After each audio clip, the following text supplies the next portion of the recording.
Hello everyone, स्वागत है हमारे YouTube channel SK Infratech and Civil Works में। तो आज इस वीडियो में मैं आपको बताऊंगा कि जो आरसीसी यू टाइप ड्रेन होती है उसका बीवीएस बार बेंडिंग शेड्यूल आप कैसे बना सकते हैं, या उसकी स्टील की क्वांटिटी आप कैसे वर्कआउट कर सकते हैं, और उसकी बार की जो होती है कटिंग लेंथ होती है उसे आप कैसे कैलकुलेट कर सकते हैं। मैं आज इस वीडियो में आपको पूरी जानकारी दूंगा। तो आइए वीडियो को शुरू करते हैं।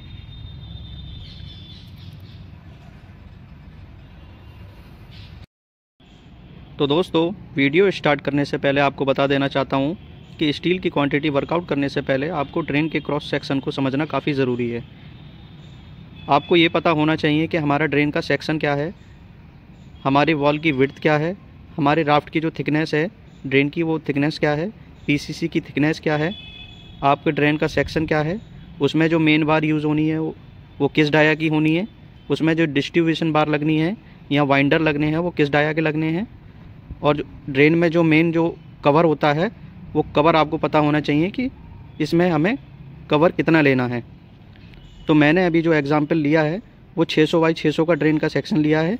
600 बाई 600 का मतलब है कि अंदर का जो इसका विड्थ रहेगा वो 600 रहेगा, और इसकी वॉल की जो हाइट रहेगी इन्वर्ट राफ्ट के टॉप से वो 600 रहेगी, और इसकी वॉल की जो विड्थ है वो 150 mm ले रखी है, और राफ्ट की जो थिकनेस ले रखी है वो 150 mm ले रखी है, और पीसीसी 100 mm की ले रखी है, और ड्रेन में जो कवर यूज़ कर रहे हैं हम वो 25 mm का कर रहे हैं, और मेन बार यूज़ जो कर रहे हैं वो 10 mm डाया की यूज़ कर रहे हैं।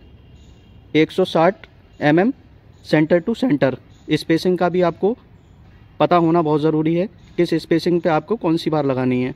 तो मेन बार जो है 10 mm डाया की 160 mm सेंटर टू सेंटर रखनी है, और डिस्ट्रीब्यूशन बार या वाइंडर्स जो हैं आपको 200 mm dia centre to centre रखने हैं। तो ये हमारा ड्रेन सेक्शन है, और पीसीसी की जो विड्थ है इसमें 1100 mm है टोटल, क्योंकि 10-10 सेंटी के इसके खसके बोलेंगे, इसको खसके ले रखे हैं शटरिंग को रोकने के लिए। तो स्टेप नंबर 1 में तो हमने आपको ये बता दिया कि क्रॉस सेक्शन को कैसे समझते हैं। तो फ्रेंड्स, स्टेप नंबर 2 में हम आपको बताएंगे जो बार की शेप होती है वो किस तरीक़ा से रखनी है, और कैसे उसको कैलकुलेट करके उसकी कटिंग लेंथ निकाली जाती है, और कौन कौन सी शेप इसमें यूज़ होती हैं यू टाइप ड्रेन में। तो नंबर 1 पर हमारी जो है यू टाइप ड्रेन में यू शेप की बार सबसे पहले यूज़ होती है। इसकी कटिंग लेंथ निकालने के लिए आपको ड्रेन के सेक्शन में जाना है, और आपको राफ्ट की जो थिकनेस है वहाँ से आपको वॉल के टॉप तक की हाइट जो है कैलकुलेट करनी है।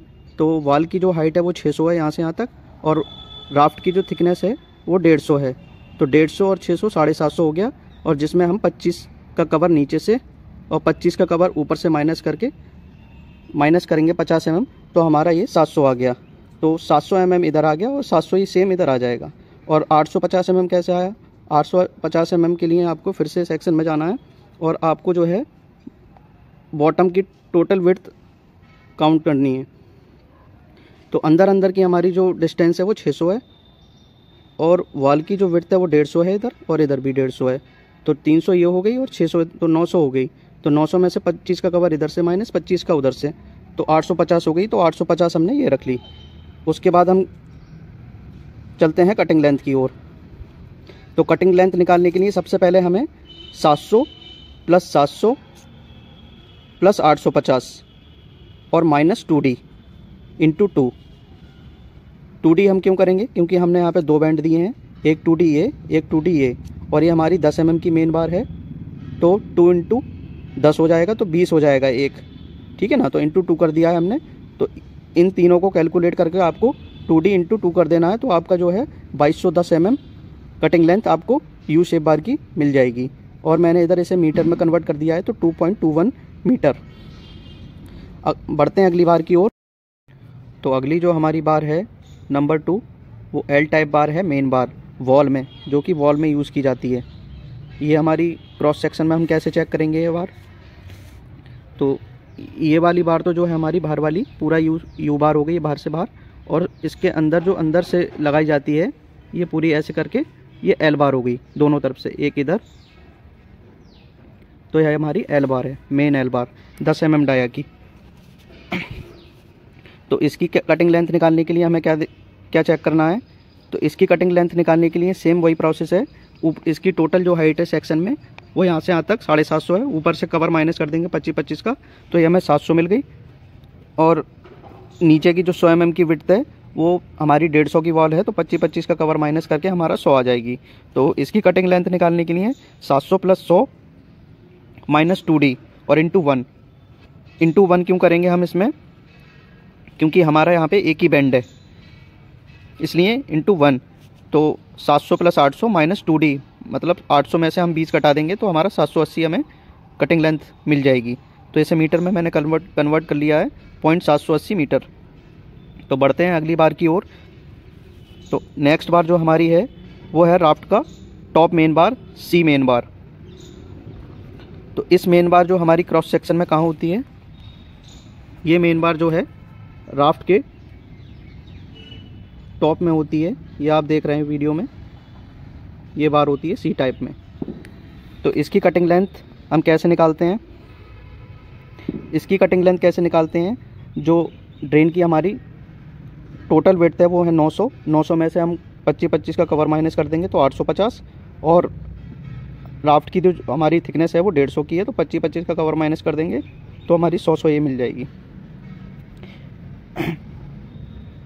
तो इसकी जो है कटिंग लेंथ कैलकुलेट करते हैं 850 + 100 + 100 - 2D, क्योंकि इसमें इंटू 2 और इसमें 2 बैंड हैं इसलिए 2D, और ये भी जो हमारी बार है वो 10 की है, तो इंटू 2 करने से हमारा ये 40 आ जाएगा। इस टोटल कैलकुलेशन को कैलकुलेट करके इसमें से 40 माइनस कर देंगे तो 1010 mm हमें कटिंग लेंथ मिल जाएगी। इधर मैंने मीटर में से कन्वर्ट कर लिया 1.01 मीटर। तो अगले जो हमारे इसमें बार्स रहती हैं वो रहती हैं डिस्ट्रीब्यूशन बार्स, जो कि इसमें आप लेंथ के अकॉर्डिंग निकाल सकते हैं। तो दोस्तों स्टेप नंबर 3 में मैं आपको बताऊंगा कि ड्रेन की जो स्टील की क्वांटिटी होती है उसे कैसे कैलकुलेट करते हैं। और दोस्तों ये क्वांटिटी इस तरीके से बताई जाएगी ताकि आप कभी भी अपने मेज़रमेंट में भी उसको अपडेट कर सकें, या फिर उसको आसानी से मेज़रमेंट करके उसको MB में अपडेट कर सकें। तो मैंने जो ड्रेन की यहाँ पे लेंथ ली है वो 100 मीटर ली है। आपकी ड्रेन की लेंथ कुछ भी हो सकती है, मैंने यहाँ पे 100 मीटर का एग्जांपल लिया है।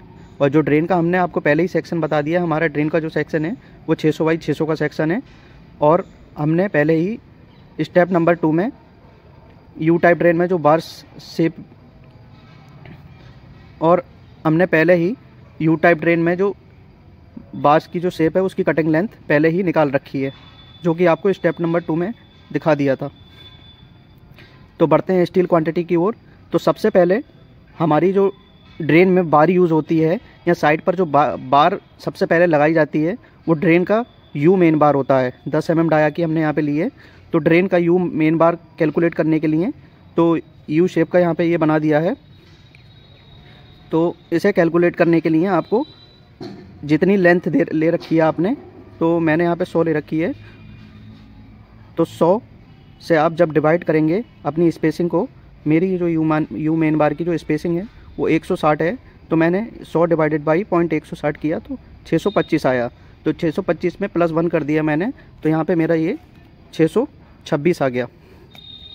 और एक बार है इसलिए मैंने इंटू 1 कर रखा है, तो 626 मेरे 100 मीटर में 160 की स्पेसिंग से यू मेन बार लगेंगे।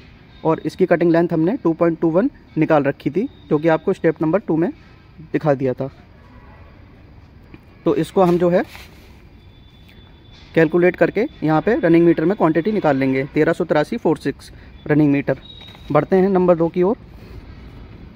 नंबर 2 की ओर both side wall L main bar. Both side wall का मतलब दोनों तरफ की दीवार की जो एल मेन बार अंदर वाली होती है, एल शेप, जो कि हमने नंबर 2 में आपको बताया है। तो एल शेप जो है 1 × 2 है, क्योंकि दोनों तरफ की वॉल है, इंटू 626, तो 100 डिवाइडेड बाई 160 पे हमारी मेन बार है स्पेसिंग, और इंटू कटिंग लेंथ 0.780, और इससे हम कैलकुलेट करके हमारी 976.56 रनिंग मीटर में क्वांटिटी आ जाएगी। ये क्वांटिटी हमने इधर इसलिए चढ़ाई क्योंकि ये 10 mm की सरिया है और इधर वाली 8 की चढ़ानी है। तो आगे चलते हैं नंबर 3 की ओर। बोथ साइड वाल डिस्ट्रीब्यूशन बार। डिस्ट्रीब्यूशन का मतलब बाइंडर्स, वॉल के जो बाइंडर्स हैं उनको हमने कैलकुलेट किया है। तो यहाँ पे मैंने 1:2 कर रखा है। 2 इसलिए क्योंकि 2 वाल हैं, और 6 क्योंकि एक वाल में 3 हैं एक तरफ, तो इंटू 2 करेंगे तो 6 हो जाएंगे। तो एक वाल में हमारे 6 बाइंडर्स हैं और इंटू 2 तो टोटल 12 बाइंडर्स हो गए, जो कि मैं आपको वीडियो में अभी दिखा देता हूँ। ये देखिए फ्रेंड्स, हमारे एक तरफ जो है 3 डिस्ट्रीब्यूशन बार हैं और 3 इधर हैं, तो 6 हमारे एक साइड में हो गए और 6 इधर हो गए। तो इसलिए हमने इसको 6×2 कर दिया है। तो हमारे टोटल वाल में 12 बाइंडर्स हो गए, और इंटू 100 क्योंकि 100 मीटर की हमारी डिस्टेंस है। तो बढ़ते हैं नंबर 4 की ओर। राफ्ट टॉप सी मेन बार। सी मेन बार जो राफ्ट की टॉप सी मेन बार होती है, तो ये भी हमारा एक बार है, तो 1×1 और डिवाइडेड बाई 100 डिवाइडेड बाई 160, तो 626 आ जाएगा हमारा। और इसकी कटिंग लेंथ हमने निकाली थी 1.010। तो कैलकुलेट करके हमारी ये 632.26 रनिंग मीटर में मिल जाएगी क्वांटिटी। अब बढ़ते हैं अगली बार की ओर। राफ्ट का top and bottom distribution bar 8 mm dia का। तो राफ्ट का जो टॉप एंड बॉटम, राफ्ट का जो ये टॉप है और एक ये बॉटम है, ये दोनों मेन बार्स हैं, तो हमने इसको टॉप एंड बॉटम करके लिख लिया है। तो ये हमारी 4 ऊपर हैं और 4 ही नीचे हैं, तो इंटू 2 इंटू 4, तो 4 ऊपर 4 नीचे इंटू 100, तो 800 ही हमारी क्वांटिटी हो गई। ओवरलैप्स। अब फ्रेंड्स, जो ड्रेन में हम ओवरलैप्स देते हैं उन्हें हम कैसे कैलकुलेट करते हैं, ये समझना बहुत ज़रूरी है, क्योंकि तभी आपकी क्वांटिटी पूरी तरीक़ा से निकल के आएगी। ओवरलैप्स का जानना बहुत ज़रूरी है कि इसे कैसे कैलकुलेट करते हैं। तो ओवरलैप की जो क्वांटिटी हमने कैसे कैलकुलेट करी है, टोटल ओवरलैप आपको कैलकुलेट कर लेना है। तो हमारे जो डिस्ट्रीब्यूशन बार थे वॉल में कितने हैं, 2×6, तो 12 ये हो गए हमारे, और टॉप राफ्ट में कितने हैं, 2×4, 8 ये हो गए। तो 12 और 8 हमारा 20 हो गया। तो 1×20 तो ये हो गया। और ये 8 कैसे आया? 8 फ्रेंड्स ऐसे आया कि हमारी 100 मीटर की लेंथ है, आपकी लेंथ कुछ भी हो सकती है। तो जब उसको आपको 100 को 12 से डिवाइड करेंगे, 12 से डिवाइड क्यों करेंगे, क्योंकि हमारी 12 मीटर की एक बार की डिस्टेंस होती है, 12 मीटर की जो है एक बार छड़ी होती है। तो ये हमारा 8 आ जाएगा उससे निकल के, 100 डिवाइडेड बाई 12। तो इसमें 8 लैप है हमारे। ओवरलैप जो हो गए हमारे वो 20 हो गए, और लैप्स हमारे जो है 8 बार हो गए। तो 20 × 8 और इंटू 50D। डाया बार हमारा क्या है, 8 mm। तो जो हमारा ये 400 का जो है कटिंग लेंथ आ जाएगा। तो 0.400 से इसको मल्टीप्लाई कर देंगे, तो ये हमारा 64 रनिंग मीटर में निकल के आ जाएगा। और बाकी फ्रेंड्स, इसमें चेयर्स वगैरह भी रहती हैं, तो उसे आप कैलकुलेट कर सकते हैं। मैंने इसमें ऐड नहीं किया है और इसमें यू स्पेसर भी लेने होते हैं, जो कि हमने इस वीडियो में नहीं लिए हैं, क्योंकि वो ज़्यादातर बड़े सेक्शन के उसमें लगाए जाते हैं। तो टोटल RMT हमारी जो निकल के आ गई 8 mm डाया की 2064 इसकी निकल के आ गई, और 10 mm डाया की जो है 2992.28 रनिंग मीटर ये निकल के आएगी। अब इस क्वांटिटी को जो है केजी में हम कैसे कन्वर्ट करते हैं, क्योंकि हमारी जो क्वांटिटी है वो रनिंग मीटर में निकल के आई है, पर रनिंग मीटर में। रनिंग मीटर में कन्वर्ट करने के लिए आपको ये जानना बहुत ज़रूरी है कि हमारे पर मीटर का जो स्टील का वेट होता है वो कितना होता है। तो इस पर भी मैं आगे वीडियो बना दूंगा। तो आगे चलिए हम इसको कन्वर्ट करते हैं। तो convert steel quantity running metre to KG. तो 1 मीटर में जो हमारा 8 mm डाया का बार का जो वेट होता है वो होता है 0.395 पर केजी, और 10 mm डाया का जो मेन बार का जो स्टील वेट होता है वो होता है 0.620 पर केजी। तो स्टील की क्वांटिटी जो हमारी है 8 mm डाया की वो 2064 रनिंग मीटर है। तो इसको मल्टीप्लाई कर देंगे 0.395 से, तो हमारे पास 815.28 केजी ये हमें 8 mm की क्वांटिटी मिल जाएगी। और 10 mm की जो स्टील की क्वांटिटी है रनिंग मीटर में वो है हमारे पास 2992.28 रनिंग मीटर। इसे मल्टीप्लाई कर देंगे 0.620 से, तो हमें जो है 1855.21 केजी मिल जाएगी। इसको हम जब टोटल करेंगे तो हमारे पास टोटल जो स्टील का वेट है वो 2670 केजी निकल जाए। तो इस प्रकार दोस्तों जो 100 मीटर लेंथ में यू टाइप ट्रेन में जो स्टील यूज़ होगा वो 2670 kg हमारा यूज़ होगा इस स्पेसिंग द्वारा और इस डाया बार द्वारा और इस प्रोसेस द्वारा। तो आशा करता हूँ फ्रेंड्स आपको वीडियो पसंद आई होगी और आपको आसानी से समझ में भी आई होगी। तो मिलते हैं नेक्स्ट वीडियो में।